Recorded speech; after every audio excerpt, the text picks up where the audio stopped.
안녕하세요. 저는 얼마 전 남편과의 결혼 생활을 끝내고 혼자가 된 30대 후반의 여성입니다. 살다 보면 성격이 맞지 않아 이혼을 선택하는 경우가 많은데 저의 경우 남편의 바람 때문에 이혼을 했습니다. 더 정확히 말하자면 바람을 피우고 있던 남편이 큰 욕심을 부리게 되면서 손에 쥐고 있다고 생각했던 것들을 다 잃게 만들었습니다. 아마 남편은 상간녀를 보고 새롭게 찾아온 사랑이라고 믿었을 텐데 상간녀의 정체를 알고 난 뒤 바닥을 치며 후회하는 남편의 모습을 아직도 잊을 수가 없습니다. 겸손하지 못했던 남편은 그동안 이룬 것들을 한순간에 다 잃고 저에게 뒤늦게 잘못했다며 기회를 달라고 했으나 분에 넘치는 기회를 날린 건 너 자신이라고 똑똑히 알려주었습니다. 남편은 저와 만나기 전부터 아빠 회사에 재직 중이었습니다. 아빠가 작은 회사를 하나 운영하고 계셨는데 중소기업이었지만 탄탄한 회사였어요. 아빠는 처음부터 제가 아빠 회사에 들어오길 바라셨으나 저는 대학 졸업 후 원하는 회사가 따로 있어서 다른 회사로 취직을 했습니다. 그런데 남편을 어떻게 만나게 되었냐고요? 아빠 회사에 종종 찾아갔는데 그때 남편을 몇 번 마주쳤습니다.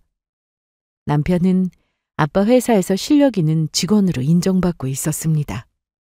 제가 회사 복도에서 몇 번 왔다 갔다 하는 걸 보고는 처음에는 신입으로 알았다고 했어요. 혹시 어느 부서 직원이세요? 네? 그게 이번에 새로 들어온 직원인가? 이 회사 직원 아니에요. 아, 그래요? 실수했네요. 죄송합니다. 이게 남편과 처음 나눈 대화였습니다. 저도 일이 바빠서 아빠 회사에는 자주 찾아가지 못했는데 가끔 아빠를 보러 회사를 찾아갈 때 기가 막히게 남편과 마주쳤어요. 그게 인연이 되어 서로 연락을 하며 지내게 되었고 연인 사이가 되었습니다. 한두 번 보고 서로 반해서 사귄 건 아니고 오며 가며 얼굴 보고 인사도 하고 대화도 나누면서 처음에는 그냥 연락만 하다가 본격적으로 사귀게 된 건 알고 지낸 지 6개월 정도 지나서였습니다. 친정에 이 사실을 말씀드렸는데 아빠도 좋아하셨습니다. 남편이 그만큼 회사에서 능력이 좋았으니까요. 열심히 일하는 직원이다 보니 아빠도 그 성실함을 인정해 주셨어요. 남편과 결혼할 때 저희는 양가 도움은 받지 않고 준비했습니다. 둘 다 직장도 있고 모은 돈도 있어서 남들처럼 평범하게 식을 올렸어요. 남편은 저와 결혼 후에도 여전히 회사 일에 열심히였는데 친정이 좀 여유가 있다고 해서 지원을 받거나 그러진 않았습니다. 저는 회사에서 출장이 좀 잦은 편이었는데 해외로 출장을 가게 되면 길면 일주일이 넘기 때문에 남편은 혼자서 친정 부모님을 찾아뵙고 함께 식사를 하거나 자주 안부 전화도 드렸습니다. 제가 출장 중 남편이 영상통화를 걸어왔는데 화면에 친정 부모님이 보여서 깜짝 놀란 적이 있었어요. 자기야, 지금 어디야? 나 지금 장모님하고 장인어른 모시고 밥 먹으러 왔어. 화면 보여? 엄마. 지은아, 밥은 먹었어? 그럼요. 그런데 뭐 드시고 계셨어요? 지금 한우 먹으러 왔어. 여기 너무 맛있다. 너 출장 갔다 오면은 우리 다 같이 또 오자. 네. 지은아, 끊어야겠다. 나 고기 구워야 하니까. 이따 저녁 때 또 통화하자. 고마워. 저 말고 언니가 둘이나 있었지만 제가 먼저 결혼을 했기 때문에 친정에서는 하나뿐인 사이가 살갑게 잘한다며 좋아하셨습니다. 아빠 회사에 다니고 있으면서 그 어떤 요행도 바라지 않았던 남편이었기에 친정 부모님은 남편을 많이 아껴주셨습니다. 남편은 이미 일 잘하는 직원이었으나 저와 결혼하고 나서 승진이 좀 빨랐습니다. 제가 남편을 만났을 때 그 당시 남편의 직급은 대리였는데 결혼 후 과장으로 승진을 했고 근무 평가가 우수해서 차장까지 승진을 했습니다. 말 그대로 초고속 승진이라 너무 빠른 게 아닌가 싶었지만 다른 직원들도 크게 불만은 없다고 들었습니다. 그만큼 남편이 일을 잘했으니까요. 저와 결혼 후 남편의 가정적인 모습은 계속 이어졌는데 퇴근하면 다른 약속을 잡는 일은 거의 없었고 곧장 집으로 왔습니다. 주말에는 꼭 저와 시간을 보냈고요. 쉬는 날은 청소를 하거나 저한테 요리를 해주는 게 취미일 정도로 음식을 하는 것도 좋아했습니다. 오늘은 내가 할게. 가서 좀 쉬어. 어제 늦게 들어왔잖아. 괜찮아. 내가 오늘은 오징어 볶음 해줄게. 어제 레시피도 다 봤어. 그럼 내가 옆에서 오징어 손질이라도 할게. 나가 있으라니까. 좀 더 자든가. 당신 지난주에 출장 다녀와서 제대로 쉬지도 못했잖아. 남편은 거의 이런 식이었습니다. 집에 청소를 하면서도 잔소리 한 번 하지 않았죠. 사실 저도 일을 하다 보니 집 청소에 신경을 쓰지 못할 때가 많은데 남편이 집안 구석구석 정리도 하고 청소하는 모습에 제가 오히려 더 부지런해지더라고요.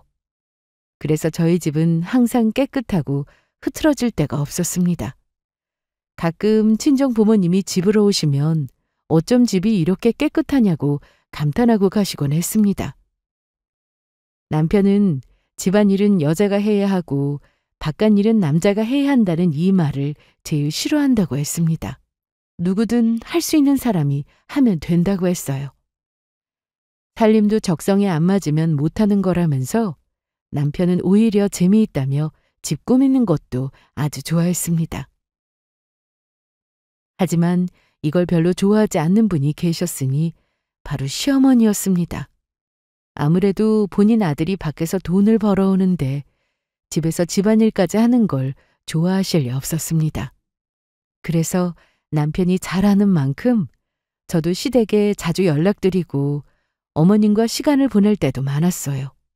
그런데 어머님은 남자가 회사에서 일을 잘하려면 집에서 여자가 내조를 잘해야 한다고 생각하시는 분이셨습니다. 지은이 넌 언제까지 회사 다닐 생각이야? 전 오래 다니고 싶어요. 뭐 다닐 만큼 다녔는데 이제 그만두고 우리 수연이 내조를 해야지. 어머님, 수연 씨는 제가 내조하지 않아도 회사 일 잘하고 있어요. 걱정 마세요. 무슨 소리? 남자는 여자가 옆에서 내조를 잘해야 더 잘 나가는 거야. 어머님이 이러시는 이유는 단순히 내조 때문만은 아니었습니다. 시댁은 제사가 좀 많았는데 제가 매번 참석하기는 어려워서 몇 번 빠졌더니 그것도 불만이라고 하셨습니다. 뭐 그렇게 잘났냐고 자기 아들이 돈도 잘 벌어올 텐데 왜 그렇게 회사에 집착하냐는 말씀도 하셨습니다. 어머님, 전 돈 버는 것도 좋지만 제가 일할 수 있을 때 사회생활 오래 하고 싶어요. 더 나이 들면 일하고 싶어도 그땐 일 못하는 시기가 분명 올 텐데. 시끄러워! 난 분명 말했다. 앞으로 회사 어떻게 할 건지 잘 결정하고 다음 달에 있는 제사는 절대 빠지지 마. 어떤 며느리가 시댁 제사에 빠지냐? 한 번이 두 번 되고 두 번이 세 번 되는 거야. 빠지는 것도 습관이라고. 남편도 어머님의 이런 모습을 잘 알고 있었는데 그래서 결혼 초에는 남편이 나서서 중간 역할도 아주 잘해줬습니다. 어머님 성격이 좀 괄괄하신 분이고 여태 이렇게 살아오셨기 때문에 누가 옆에서 그러지 말라고 말해줘도 잘 모르십니다. 어머님은 자기 아들이 사돈 회사에 다니고 있으니 언행이 조심스러운 게 눈에 보였는데 성격은 티가 나기 마련이더라고요. 승진도 하고 버는 돈도 많아지니 어머님은 저한테 내조 얘기를 많이 하셨는데 제가 끝까지 사회생활을 더 하고 싶다고 말씀드렸더니 화는 내셨지만 결국 더는 어쩌지 못하시더라고요. 그래도 남편이 저에게 정말 잘하니까 시어머님의 저런 성격은 크게 문제가 되지 않았습니다. 어차피 함께 나이 들고 평생을 같이 살 사람은 남편이었으니까요. 그런데 이렇게 믿었던 남편에게 여자가 생겼다는 사실을 알게 되었습니다. 여자의 촉은 정말 무섭더라고요. 남편이 부사장으로 승진을 하고 얼마 되지 않아서 쎄한 느낌이 들기 시작했습니다. 집에 오면 그렇게 집안일에 관심을 갖고 저에게 잘해주던 남편이었는데 점점 소홀해졌습니다. 그래도 여기까지는 그럴 수 있다고 생각했습니다. 저도 직장 생활을 하다 보니 밖에서 힘든 일이 있으면 퇴근 후 집에 와서 아무것도 하기 싫고 그저 쉬고만 싶을 때가 많았으니까요. 그런데 남편은 이 외에도 의심 갈 만한 행동을 제 앞에서 대놓고 하기 시작했습니다. 당신 안 자고 뭐해? 먼저 자. 내일 입을 옷 좀 미리 꺼내 놓으려고. 남편이 갑자기 옷에 신경을 쓰기 시작한 겁니다. 평소에는 제가 아침에 일어나 남편 옷을 꺼내두는데 남편은 다른 옷은 보지도 않고 꺼내놓은 옷을 그대로 입고 출근했습니다. 그런데 갑자기 본인이 옷을 고르는 모습에 느낌이 확 오더라고요. 거기다 평소 쓰던 향수를 두고 완전히 다른 향으로 향수를 바꿨는데 여보, 이 향수 새로 샀어? 향 좋지? 난 좀 머리 아프다. 그래? 난 좋은데. 그럼 회사 가서 뿌리지 뭐. 집에서만 안 뿌리면 되잖아. 그치? 그런데 갑자기 향수는 왜 바꾼 거야? 원래 쓰던 거 자기가 엄청 좋아했잖아. 그냥 다른 향도 써보고 싶어서 샀는데 괜찮더라고. 부쩍 외모에 신경을 쓰는 남편을 보면서 의심하지 않을 사람이 어디 있겠어요? 이때까지만 해도 사실이 아닐 거라 믿고 싶었습니다. 그저 잘못된 제 촉의 문제였으면 좋겠다고 생각했죠. 하지만 남편은 언젠가부터 저와 대화도 잘 하지 않았습니다. 저희는 평소 대화가 정말 많은 부부였습니다. 제가 회사에서 있었던 일을 퇴근하고 집에 와서 얘기하면 남편은 좋다고 들어주었거든요. 들어주는 사람이 있으니 저도 신나서 많은 얘기를 하게 됐는데 남편 역시 저처럼 말이 많은 편이었습니다. 회사에서 무슨 일이 있었는지 집에 와서 저에게 말해주고 고민이 있으면 함께 의논을 하기도 했죠. 그런데 그렇게 말이 많던 남편은 집에 와서 말을 안 했습니다. 그저 피곤하다는 말뿐이었어요. 지은아, 나 피곤해서 먼저 잘게. 요즘 피곤하다는 말을 입에 달고 사네? 회사 일 많아? 말해 뭐해. 힘들어. 푹 자고 싶다. 그래, 알았어. 얼른 자. 힘들다는데 무슨 말을 하겠습니까? 그런데 피곤해서 먼저 자겠다는 남편은 저 몰래 이불 속에서 핸드폰을 할 때가 많았습니다. 남편은 핸드폰을 잠그지도 않고 집에 오면 항상 두는 곳이 있었어요. 하지만 손에서 핸드폰을 놓지 않고 쉬지 않고 들여다보길래 정말 뭔가 있구나 싶었습니다. 심지어 전화가 와도 제 앞에서는 받지 않았습니다. 중요한 전화라면서 나가서 통화를 하고 들어오는 일이 많았는데 이런 행동을 하는 남편을 보고 수상하지 않다고 느낄 사람이 있을까 싶네요. 자기야, 무슨 전화인데 나가서 받아? 회사 일이야. 주말에도 회사에서 전화가 와? 급한 일이라. 그럼 그냥 여기서 통화하지. 뭐 어디서 통화하면 어때서. 자기는 별걸 가지고 트집이야. 저는 그냥 말한 건데 남편은 오히려 발끈해서는 저에게 더 뭐라고 했습니다. 결정적으로 제가 아무 증거 없이 남편의 바람을 확신하는 일이 있었는데요.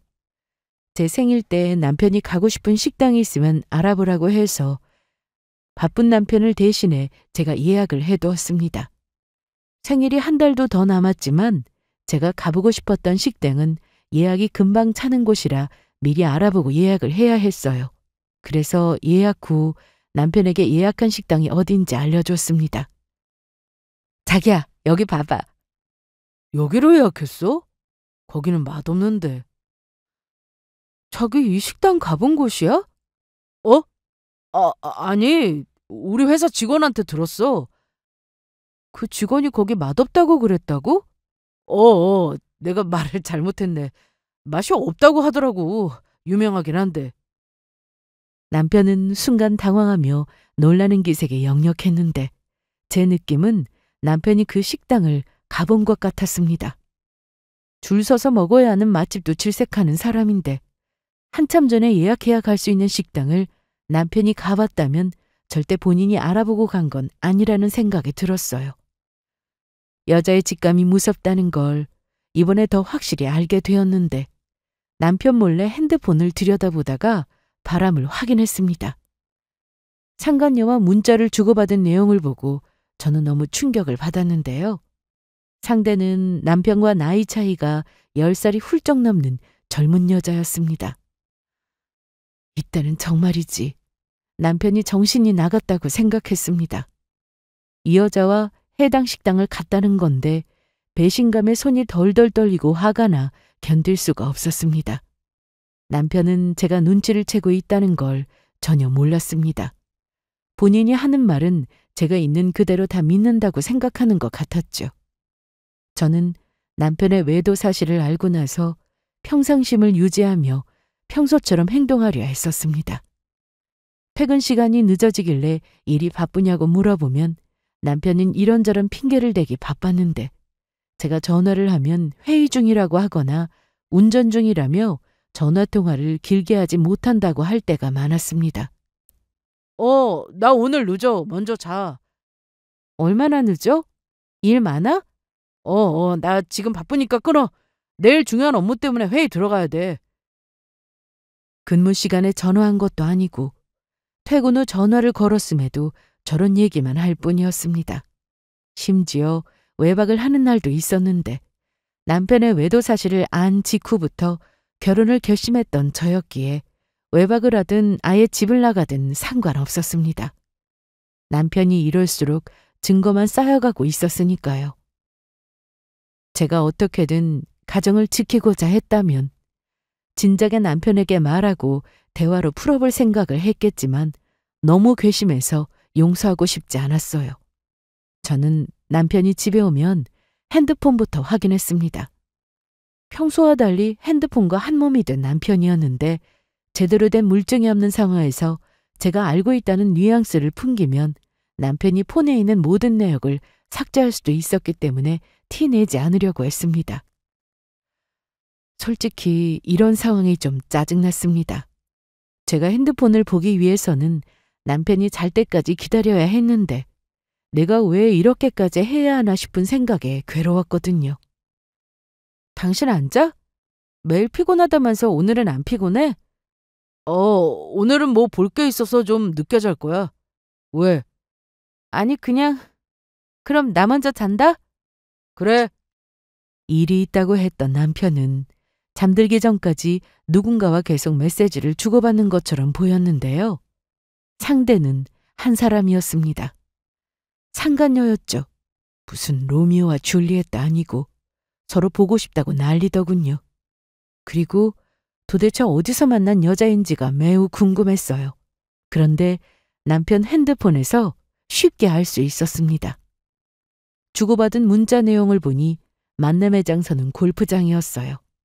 스크린 골프장에서 둘이 처음 만났더라고요.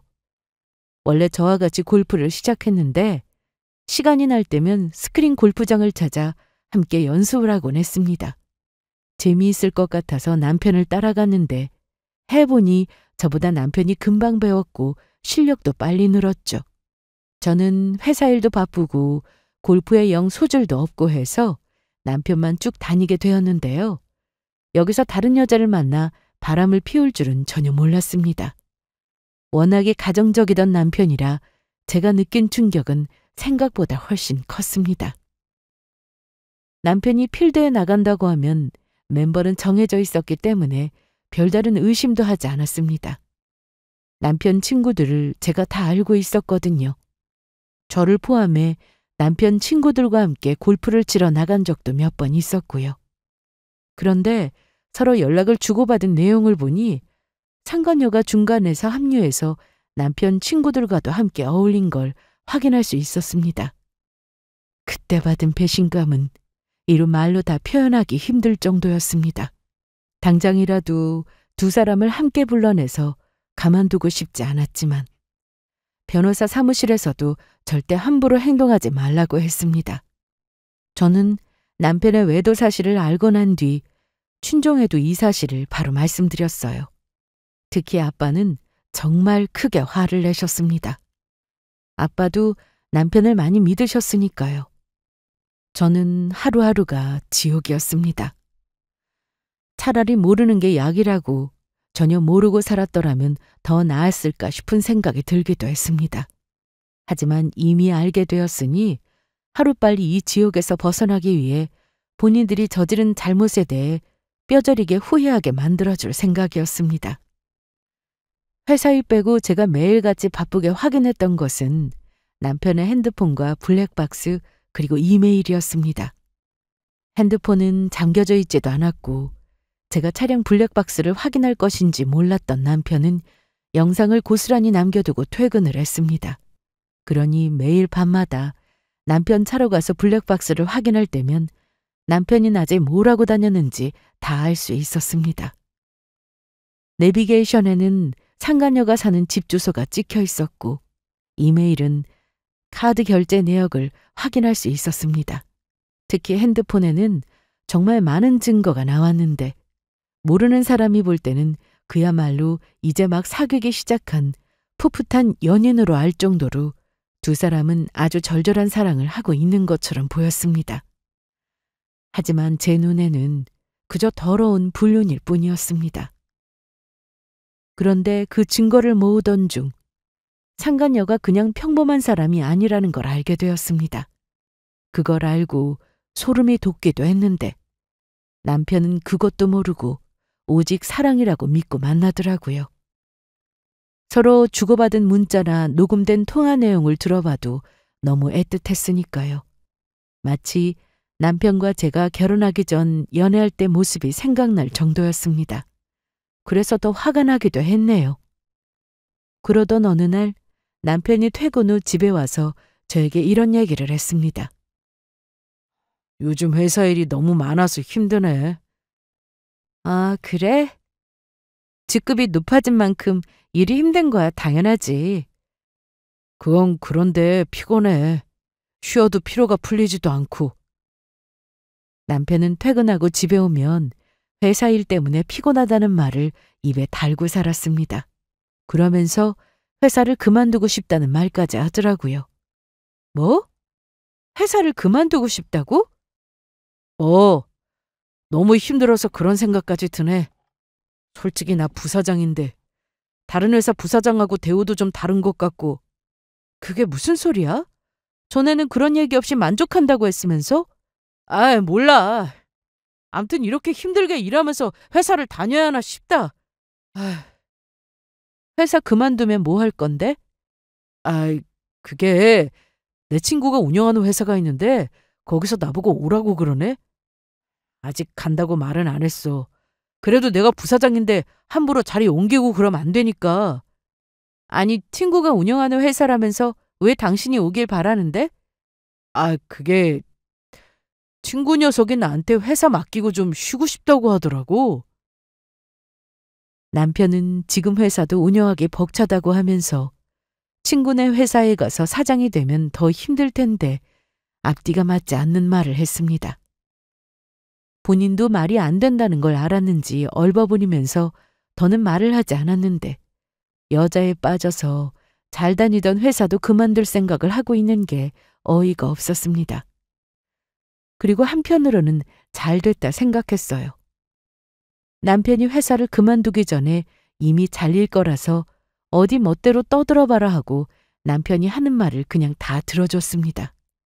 역시 거짓말을 하는 사람은 자신이 무슨 말을 했는지 잘 모르기 때문에 횡설수설했습니다. 어제 한 말 다르고 오늘 한 말 다른 그런 사람이 되어가고 있었습니다. 저는 해당 회사가 어떤 친구의 회사인지 말해보라고 물어봤어요. 그런데 친구 누구야? 어? 당신은 모르는 친구야? 내가 모르는 당신 친구도 있어? 나 거의 다 알잖아. 그런데 당신 친구 중에 회사 운영하는 친구가 있던가? 아, 있다니까. 당신이 내 친구 관계를 다 알아? 참나. 남편은 예상 못한 질문을 받아 황당했는지 갑자기 화를 냈는데 당연히 이런 사람과 이혼할 거지만 그동안 저를 속인 것에 대해서 용서할 수 없었고 제가 당한 만큼 돌려줄 생각으로 때를 기다렸습니다. 혹시나 너무 오래 걸리면 어쩌나 싶었지만 생각보다 그때는 빨리 찾아왔습니다. 남편이 회사에서 실력 있고 인정받는 직원임에는 틀림없었지만 회사 대표의 사위였기에 부사장의 자리까지 오른 거였습니다. 하지만 남편은 오로지 본인 실력으로만 승진한 것으로 알고 있었죠. 그 뒤에는 친정아빠의 도움이 있었는데 그걸 본인만 모르더라고요. 지금 생각해도 참 답답하기만 합니다. 아빠가 그만큼 실력을 인정하고 믿어줬는데 자리에 만족하고 처음부터 열심히 일했다면 얼마나 좋았을까요? 남들은 아무리 노력해도 부사장까지 승진은 어렵다고 느끼는데 남편은 그걸 쉽게 이뤘으니까요. 겸손하지 못하고 모든 게 당연하다 생각했으니 본인이 잘난 줄로만 알았겠죠. 남편이 부사장으로 승진을 했을 때 시모 역시 아주 기세등등이었습니다. 처음에는 잘 부탁한다면서 저한테도 잘해주셨으나 살다 보니 회사를 그만두고 내조를 하라고 하질 않나 남편이 직급이 더 높으니 회사가 본인 아들 소유인 것으로 생각하기까지 했죠. 그리고 더 황당했던 건 시모도 남편의 바람을 알고 있었다는 점이었습니다. 저는 시모는 모르고 있는 줄 알았는데 어느 날 시모가 상간녀와 함께 집으로 찾아왔습니다. 제가 일을 마치고 집에 왔는데 남편은 이때 퇴근 전이었습니다. 시모와 함께 온 여자는 블랙박스를 통해 봤던 그 여자였습니다. 바로 상간녀였죠. 뻔뻔하게 집까지 찾아올 생각을 하다니 기가 막히더라고요. 처음에는 상간녀인 줄 저도 몰랐습니다. 마침 집에 있었구나. 내가 할 말이 있어서 왔다. 네, 그런데 같이 오신 분은 누구세요? 어때? 예쁘지? 네? 넌 모질이도 아니고 우리 아들이 밖에서 뭐하고 다니는지 그렇게 관심이 없냐? 내 아들한테 어울리는 며느리 데려왔으니까 넌 당장 나가거라. 어머님은 갑자기 찾아와서는 대뜸 저보고 남편과 이혼하고 집에서 나가라고 했습니다. 같이 온 여자가 새로운 며느리라고 하면서 말이죠. 여기 우리 새며느리 될 아이다. 우리 아들이 재혼하면 너도 알게 될 테니까 굳이 숨길 이유도 없고 같이 왔다. 너보다 훨씬 젊어서 아기도 금방 가질 거고 우리 아들하고 살면서 열심히 내조한다고 하더라. 그런데 자세히 보니 낯이 익더라고요. 그리고 그 순간 블랙박스 속 그 여자구나 싶었습니다. 선명하지 못한 영상으로만 보다가 실물을 보니 처음에는 못 알아봤는데 상간녀가 분명했어요. 아니, 네가 여기가 어디라고 제 발로 찾아오냐? 네? 저 아세요? 왜 초면에 반말이야? 잘 알지. 나 몰래 성수용 그 인간하고 몰래 만나면서 더러운 짓 하고 다녔잖아. 뭐라고요? 어머님, 그동안 저 여자랑 수연 씨가 만나고 있는 거 다 알고 계셨어요? 그래. 그리고 저 여자가 뭐냐? 우리 새며느리한테. 얘가 어떤 사람인 줄 알고 함부로 입을 놀려? 참. 어떤 사람인지는 모르겠고요. 나갈 사람은 내가 아니라 니들 같은데? 뭐야? 니들? 야! 너 나한테 니라고 했어? 시모가 저한테 삿대질을 하며 무섭게 따지고 들었는데 저는 가만히 보고만 있지 않았습니다. 똑같이 저도 삿대질을 하며 따졌습니다. 네, 니들이라고 했어요. 뭐 잘못됐어요? 말 조심해! 어머니나 말 조심하세요. 세상에, 말하는 게 어쩜 이렇게 비교가 되냐? 우리 새 며느리 될 아이는 말도 초신하게 얼마나 잘하는 줄 알아? 너랑은 아주 차원이 달라. 내가 일하지 말고 집에서 조용히 우리 아들 내줘라고 했더니 바로 알겠다고 하더라. 너처럼 토달고 잘난 척하고 그런 애가 아니라는 말씀이야. 아, 그러세요? 그리고 우리 아들 곧 사장 될 거다. 사장이요? 너 지금 비웃었냐? 저도 모르게 웃음이 나와버렸네요. 지금 부사장도 어머님 아들한테 과분한 자리일 텐데 누가 사장을 시켜준답니까? 그깟 부사장 자리 필요 없어! 그런데 그때 시모의 핸드폰이 울렸습니다. 전화를 건 사람은 바로 남편이었는데 시모가 이 전화를 받고 갑자기 사색이 됐습니다. 뭐라고? 아니 수연아, 다시 말해봐. 너 그거 진짜야? 어머나 세상에, 이를 어째? 어머님, 왜 그러세요? 네? 이게 대체 무슨 소리야? 너 사장 딸이라며? 네, 어머님, 맞아요. 저희 아빠 사장님이에요. 이게 어디서 거짓말이야? 시모는 소리를 지르며 상간녀의 뺨을 때렸습니다. 연속으로 2번이나요. 저도 좀 놀랐는데 시모가 대체 왜 저러나 싶었어요. 아니, 어머님, 왜 이러세요? 맞을 사람은 제가 아니라 저 여자 아니에요? 그 입 못 다물어?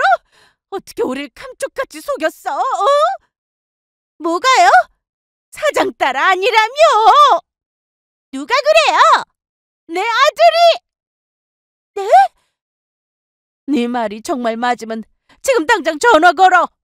네 아버지한테 전화 걸어! 저번에 통화시켜 드렸잖아요. 회사로 걸어! 알고 보니 남편은 회사에서 퇴근하기 전 해고 통보를 받았는데 그와 동시에 상간녀의 정체를 알게 됐다고 했습니다. 그리고 시모가 상간녀와 집으로 찾아와 깽판을 치고 있을 때 남편이 바로 전화해서 그 사실을 시모에게 다 알린 거죠. 둘 다 내 집에서 나가. 아니, 지은아, 제 이름 함부로 부르지 마세요. 방금 전까지 저보고 나가라고 하지 않으셨어요? 그리고 너! 김서영이지? 네? 너 기다려. 내가 너 조용히 보내줄 거라 생각하면 큰 오산이야. 그래, 이 나쁜 년은 절대 가만두면 안 되지. 우리 같이 힘 합쳐서 감방에 쳐놓자. 어머님이 더 나빠요. 수연 씨가 바람 피고 있는 거 진작부터 아셨으면서 저한테는 아무 말씀도 안 하시고 사장 딸이라고 하니까 탐나셨나 봐요? 아니, 지은아, 그게 아니라 나도 속은 거야? 네가 지금 봤잖아. 내가 쟤한테 감쪽같이 속은 거. 상간녀는 도망치려고 했지만 시모가 꽉 붙잡고 놔주질 않았습니다. 이거 나요! 어딜 가! 우리 아들 오면 너 절대 가만 안 둘 거니까 그런 줄 알아. 어디 할 짓이 없어서 사기를 쳐!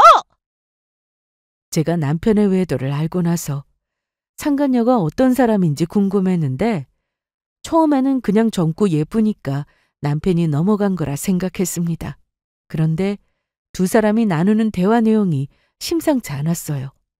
문자도 그렇고 블랙박스에서 확인했던 두 사람이 차 안에서 나눴던 대화도 그렇고 무슨 자리를 준다는 얘기가 많이 나오더라고요.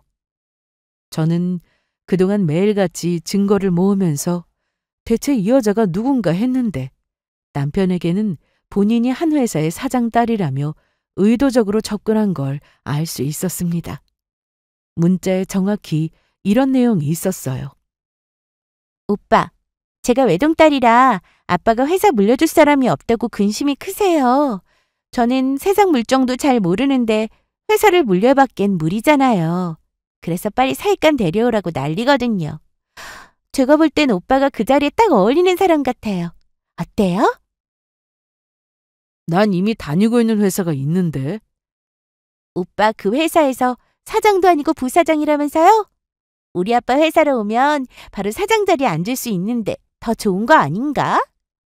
문자에는 회사 이름까지 언급되어 있었는데 그 회사를 검색해 봤더니 회사 대표라는 사람의 성과 상간녀의 성이 같았습니다. 그래서 저도 처음에는 상간녀가 사장 딸인 건 맞다고 생각했는데 아빠가 여러 회사와 거래를 하셔서 해당 회사 대표에 대해서도 알아보신 모양이더라고요.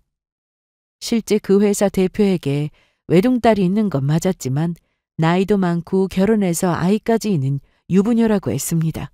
그래서 아빠와 저는 남편이 사기꾼한테 속고 있다는 걸 알게 된 거죠.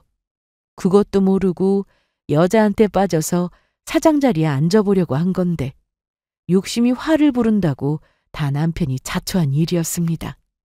남편은 그야말로 헛똑똑이었습니다. 공부 잘해서 머리만 좋으면 뭐합니까? 조금만 더 알아보면 그 여자가 일부러 접근했구나, 사장 딸도 아니구나라는 것을 알 수 있었을 텐데 그만큼 남편이 그 여자한테 푹 빠져 있었다는 겁니다. 그렇게 시모와 상간녀가 집에서 난리를 피우는 동안 남편은 집에 왔고 집에 시모와 상간녀가 있는 걸 보고 깜짝 놀랐습니다. 엄마, 여기 있었어요? 그래. 내가 인형 꽉 잡고 있었다. 사기죄로 고소해야지. 엄마, 여기서 뭐 하셨어요? 지은이한테 뭐 하셨냐고요? 그게... 야, 그걸 말해야 알아? 지금 상황 보면 모르겠어? 집 꼴을 봐. 당신 어머니가 나보고 당장 이 집에서 나가라고 하면서 이혼하라고 했는데 내가 못한다고 했더니 집안 물건을 하나씩 부시더라? 저기, 지은아. 엄마, 지금 저 지은이랑 얘기 중이잖아요. 그래, 알았어. 지은아, 지금 뭔가 일이 잘못된 것 같아. 회사에서 날 이런 식으로 해고하면 안 되는 건데. 아니? 이제야 제자리로 돌아온 것 같은데? 뭐? 애초에 너는 그 자리에 어울리는 사람이 아니었어. 그러니 이 사단이 난 거겠지. 젊은 여자가 그렇게 좋았냐? 그런데 왜 한 번도 의심을 하지 못했어? 자기 아빠가 회사를 운영하는 대표인데 뭐가 아쉬워서 너처럼 늙은 아저씨한테 만나자고 했겠니? 안 그래? 네가 아직도 20대 청춘이라 생각한 거야? 저기, 지은아, 내가 일단 설명은 할게. 나도 피해자잖아. 쟤한테 감쪽같이 속은 건데 나한테 너무하는 거 아니야? 작정하고 속이는데 내가 무슨 수로 아냐고. 헛소리 하지 마. 네가 정신이 똑바로 박힌 사람이었다면 여자가 먼저 말 걸고 수작 부려도 단번에 거절했었어야지. 좋다고 받아준 건 너잖아? 회사는 어떻게 된 거야? 나 사표 쓴 적도 없는데 내가 왜 나가야 돼? 잘 된 거 아니야? 너 나한테 회사 그만두고 싶다고 노래 불렀잖아. 회사에서 알아서 나가라고 하니까 더 잘 됐지. 남편은 이날 모든 사실을 알고 제 앞에서 바로 무릎을 꿇었습니다. 애초에 상간녀 아빠의 회사라는 건 존재하지 않았어요. 말 그대로 상간녀는 사기꾼이었는데 그동안 바람 피우면서 남편은 가진 돈 다 퍼주고 명품백 사주고 난리도 아니었습니다. 남편 카드 내역서를 보면 몇백짜리 명품백을 많이도 샀더라고요. 어디 그뿐인가요? 회사 법인카드를 가지고 개인적으로 사용한 것도 걸려서 남편은 회사에서 잘리면서 그동안 사용한 카드 내역에 대해 배상까지 해줘야 하는 상황이었습니다. 상간녀는 남편을 속이고 빼먹으려고만 하는 그야말로 꽃뱀이었습니다. 나중에 한 사실인데 남자 하나를 꼬셔서 마음을 뺏는 건 물론 재산과 금전 그리고 가정까지 파괴하고 모든 걸 다 뺏고 나면 또 다른 상대를 찾는 사기꾼이었습니다. 어머님은 자기 아들이 사장이 될 거라고 생각하고 제가 남편하고 이혼하길 바라셨는데 원하는 대로 이혼해드린다고 했습니다. 지은아, 그 문제는 다시 생각해보자. 내가 경솔했어. 왜 그러세요? 이혼하라고 그렇게 난리를 쳐놓고?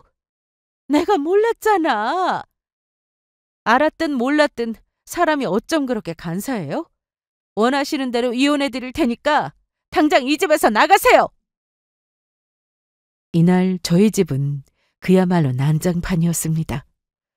아끼는 도자도 깨고 책도 찢어지고 유리로 된 거실 테이블도 금이 갔습니다. 시모가 얼마나 난동을 부렸는지 짐작이 가시죠? 그 옆에서 상간녀는 입꼬리를 한쪽만 올리고는 저를 보고 비웃고 있었는데 이제부터가 시작이었습니다. 저는 상가녀 머리채라도 잡고 싶었지만 그 여자 몸에 절대 손대지 않았어요. 나중에 문제가 될 수 있다고 하더라고요. 그리고 문제가 없다고 해도 더러워서 손대기 싫었습니다. 시모가 뺨을 때려주긴 했지만 그동안 타들어간 제 속이 그 정도로는 풀리지 않았기에 마음 같아서는 분이 풀릴 때까지 때려주고 싶었으나 꾹 참았습니다. 그래서 소송으로 위자료까지 제대로 받아낼 계획이었습니다. 돈보다는 판결문이 간절했습니다. 남편은 옆에서 계속 사기꾼이니까 상간녀 소송은 말도 안 된다고 했지만 그동안 저 몰래 둘이 만나서 한 짓을 생각하면 상간녀 소송은 꼭 해야 했습니다. 저는 그날로 남편 짐을 대충 챙겨서 시댁으로 보내버렸는데 그래도 남편이 마지막 양심은 남아있는지 재산은 손대지 않겠다고 하더라고요. 그런데 재산이랄 것도 없었습니다. 저희는 양가 도움 없이 결혼을 했고 둘 다 맞벌이를 했기 때문에 생활비를 공동으로 부담하고 나머지는 각자 관리를 하며 살았습니다. 남편은 직급도 높았고 중소기업이긴 하지만 연봉이 높은 편이었습니다. 그런데 모아놓은 재산은 그 사기꾼 상간녀한테 다 털리고 없었죠. 이혼을 하게 되면 재산 분할을 해야 하는데 어떻게든 악착같이 제가 가진 돈까지 뺏어갈 줄 알았던 남편은 오히려 반대였습니다. 내가 너한테 큰 잘못했으니까 집은 손대지 않을게. 그리고 내가 너한테 줄 돈이 없다. 돈이라도 많이 모아놨으면 너한테 다 주고 싶은데. 남편이 저런 말을 하는 건 다 이유가 있었어요. 불쌍한 척이라도 하면 제가 마음을 돌릴 줄 알았던 거죠. 남편은 제 성격을 잘 알고 있었습니다. 제가 평소 마음이 약해서 싫은 사람에게도 모질게 하지 못했는데 자기에게도 그렇게 할 거라 생각했던 모양이었어요. 하지만 이번엔 남편이 잘못 짚었습니다. 아무리 마음이 약해도 다른 여자랑 넘지 말아야 할 선까지 넘은 남편 놈을 어떻게 용서하고 다시 받아주나요? 말도 안 되는 소리입니다.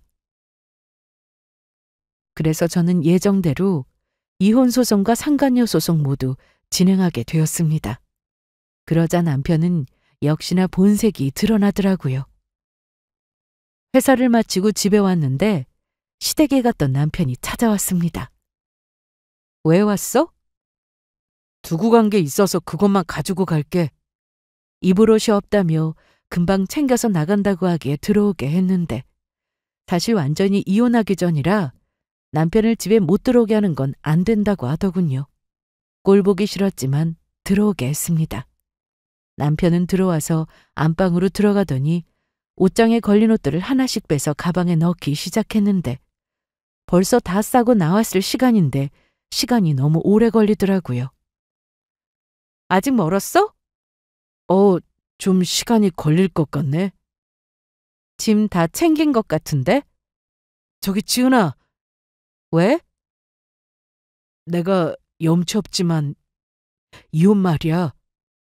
다시 생각해주면 안 될까? 내가 집까지 줬잖아. 야, 네가 미안해서 잘못해서 주고 싶다고 해서 준 거잖아. 그래, 그건 맞는데 집까지 줬으면 너도 양보해야 하는 거 아니야? 뭘 양보해? 내가 걔랑 정리했어. 나 아무 사이도 아닌데 상관이 없어서 그건 왜 해? 지금 계속 만나고 있든 헤어졌든 상관없어. 너희가 불륜을 저지른 건 변함없는 사실이니까.